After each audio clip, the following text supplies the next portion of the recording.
Elegant Purple and Chrome Nail Art Design by Hotpinkzebrapolish. Hi guys, so in today's video I'm doing a simple design with some chrome powder that you see everywhere recently, and then it's got a lavender background and some white flowers. It's a fairly simple design that is really pretty and really elegant, and so I hope you like it. And one thing I do want to mention is that I generally don't wear gel polish on my nails, and chrome powder is meant to be worn with gel and used with gel, and so I try to use I use gel paint, but then I try to cut corners and use regular top coat on top of it. It doesn't work. I don't recommend it. Make sure you use gel so you don't have issues like I did. That being said, it was a learning experience, and yeah, so I hope you can get something from that, and also don't forget to click subscribe to see my future videos as well. So begin by painting your middle nail with purple, leaving a gap at your cuticle, and your pinky nail solid purple. And then on my ring nail, I'm going to start by adding just a half moon up near my cuticle with gel paint. And after you do that, you're going to want to cure it about halfway. So for me, that is 60 seconds in a UV light. And then rub on your chrome powder and use the least amount of chrome powder as you possibly can, because that's going to give you the best result. And really buff that in and rub it in. And then I'm going to be filling in the bottom of my nail with purple, but leaving a gap of negative space between the chrome and the purple. Then I'm going to outline my chrome with white, so I'm going to completely outlining it on all sides, and then I'm going to add just an outline of the top of the purple with white. And then in that purple section, I'm going to be adding a little design with white flowers.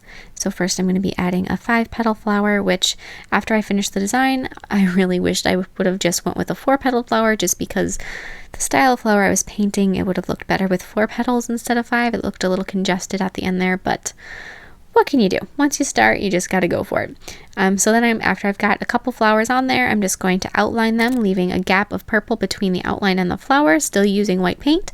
And I'm just going to keep adding these outlines until I filled up the remaining space. And when you're doing outlines like this, use just a teeny tiny amount of paint on your brush. That's going to give you a better, thinner, more controllable line. On my index nail with black gel paint, once again, I'm going to be painting the entire nail with it, and then I'm going to once again cure it halfway. And depending on what you're using, you could use black gel polish. I find black gel paint leaves a better tacky layer so that the chrome powder and foil sticks better. But then after you've cured it halfway, you're once again going to want to rub it with some of that chrome powder. And as I mentioned before, use a really tiny amount. That's really going to give you the best result possible. And then just sort of buff it in and remove extra dust. And then I'm going to be outlining it, and this time I'm going to outline everything but the tip. So I'm going to leave the tip just as it is, but outline all those edges. And I really like using this. I like to outline my nails when I'm using something like chrome powder or foil or a gradient, because those don't leave a very clean edge. No matter how well they're applied, it seems like their edge is always just a little bit iffy. And so this way they have a nice crisp clean edge, and I also think it's something that makes your nails look just a little bit nicer maybe, or a little more advanced, and it's an easy thing to do. So then I'm going to add a line going down my nail on the side and add a single flower in the middle of that section. And then just like I did before, I'm going to be filling it in with all those little lines that are sort of radiating out from the flower. On my middle nail, I'm going to start by outlining that negative space. So outline right next to my cuticle and then down the side of my nail. And once again, when you're doing negative space, especially if it's got a gap at the top like that, this is really going to make your nail look longer, because if you don't have that gap up there is almost going to kind of look like it's skin if you look at them quickly, and it's going to look like your nails are significantly shorter than they are. But then I'm going to be adding a whole bunch of those teeny tiny little flowers.